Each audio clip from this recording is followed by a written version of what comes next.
Mr. Rojas, you may proceed with argument. Thank you, Judge. In the updated PSI, the recommendation, the last recommendation from probation is safety continuum. Go ahead, I'm sorry.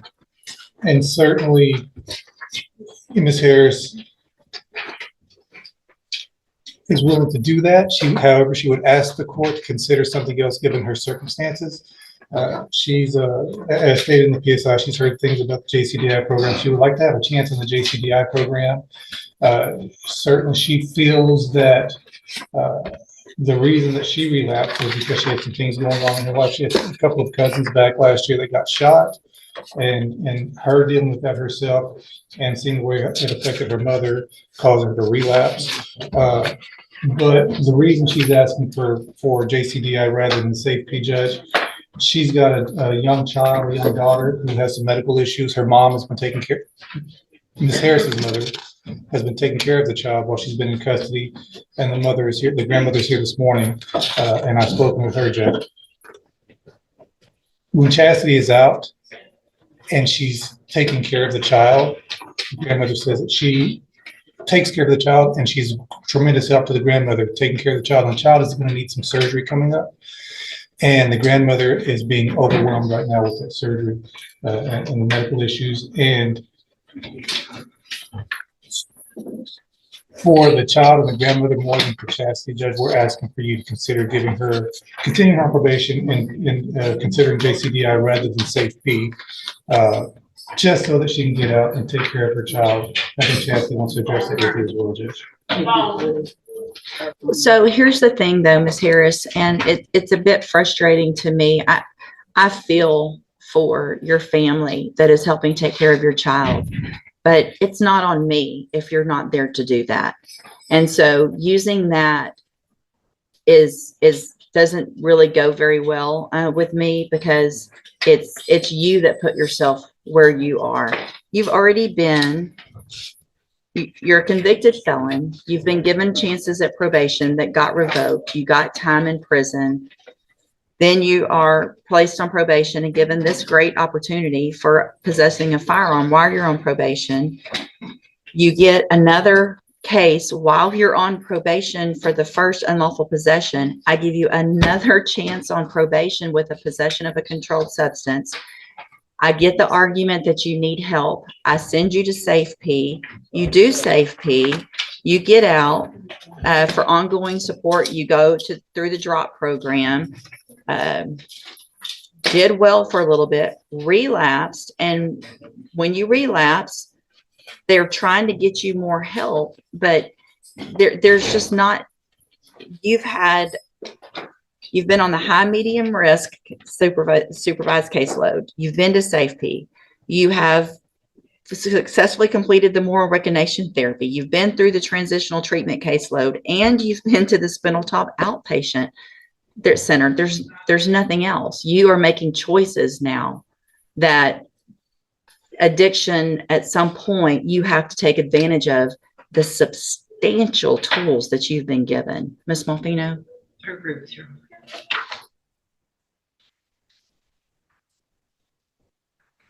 Also, it's concerning to me that in the update PSI, she denies that she has a drug problem when clearly that's a big issue. And I do feel sorry for the situation that she's in. We're going to find, Ms. Harris, that again, you entered your pleas of true to counts 1 and 3 freely and voluntarily. I find those counts true. Also find count 2 true. Find sufficient evidence to find you guilty in each of your cases.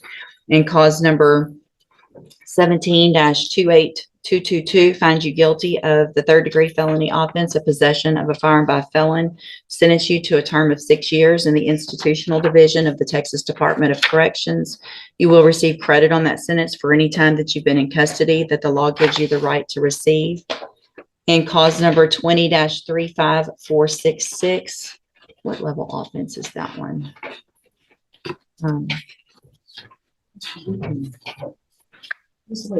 It could get worse. You probably shouldn't talk. It could get worse. I had written down a higher number. So your attorney bought you, or your grandmother. It's the second. And cause number 20-35466 finds you guilty of possession of a controlled substance, sentence you to a term of 6 years in the institutional division of the Texas Department of Corrections. You will receive credit on each of these sentences for any time that you've been in custody that the law gives you the right to receive. They will run concurrently, which means together at the same time. I'm going to hand you, I need y'all to sign this, please. These were not plea agreements. You do have some rights to appeal. You need to sign that with your attorney showing that you have a right to appeal. And then I'll get you a copy of that. I'm also going to hand you a written admonishment regarding your ineligibility to possess a firearm or ammunition. Obviously, you know this by now, but I'm required to read this to you. Because of the judgments entered against you, you're ineligible under Texas law to possess a firearm or ammunition. Possession of a firearm or ammunition could lead to charges against you. Firearm is a legal term, and you should read the written admonishment I provide you to see what devices qualify as a firearm. If you have questions about the laws that make you ineligible to possess a firearm or ammunition or about how long that lasts, you can talk to Mr. Rojas. And here, good luck to him. You can go back with the bailiff. So, Mr. Turner, you were just revoked back in October of 2021 and received a state jail sentence. Whose court was that in? Was that here? Yes, ma'am. So I know then for certain that I read to you those written admonishments about not possessing a firearm, right? Yes, ma'am. And you have a prior terroristic threat, you have a prior assault causing bodily injury, and you're walking around with some other young person with guns and shooting at random with hoodies on. I mean, then I've got 1, 2, 3, 4, 5, 6 in the last month and a half, 6 incident reports from the jail where you cannot follow the instructions. At this time, I'm going to find that you entered your plea of guilty freely and voluntarily. Find sufficient evidence to find you guilty, and at this time find you guilty of unlawful possession of a firearm by felon. I'm going to sentence you to a term of 5 years in the institutional division of the Texas Department of Corrections. You will receive credit on that sentence for any time that you've been in custody that the law gives you the right to receive. I'm going to hand you the trial court certification that shows that this was an plea agreement that I followed, and so you waived your right to appeal. I understand that you're fairly young, but you've been given some opportunities already, and obviously you're out there doing some things that could lead you to be in here for something much worse, where you've actually shot someone. It's just not, the running around with guns and shooting has got to stop, and all I can think of is the longer I can keep you away from society, probably the better at this point, because you can't learn. You haven't been able to learn from your past mistakes. I hope that you do, and I hope that you do this time and you get out and you change your life.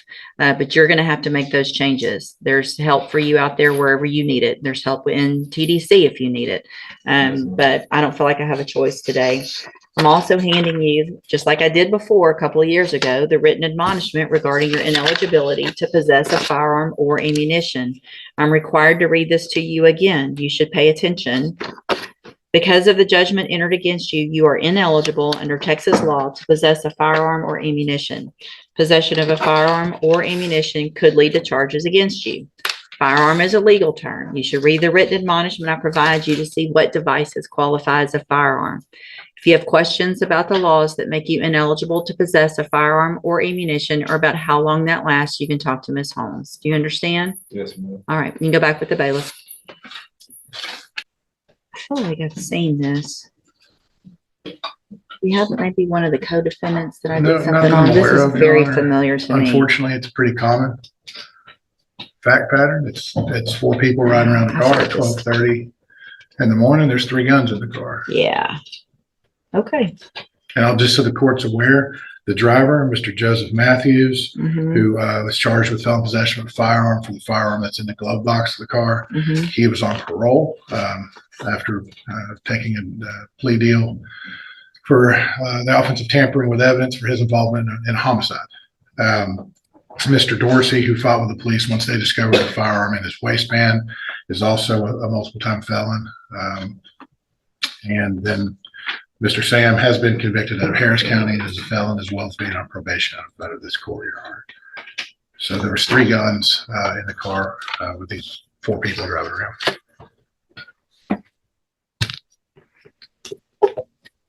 In a deferred probation, motion to revoke a deferred probation, they're typically, you're entitled to a bond, but there is a provision that allows me not to. I think it's just based on the evidence, which is what I'll do. And if there's any other issues, we'll do it that way.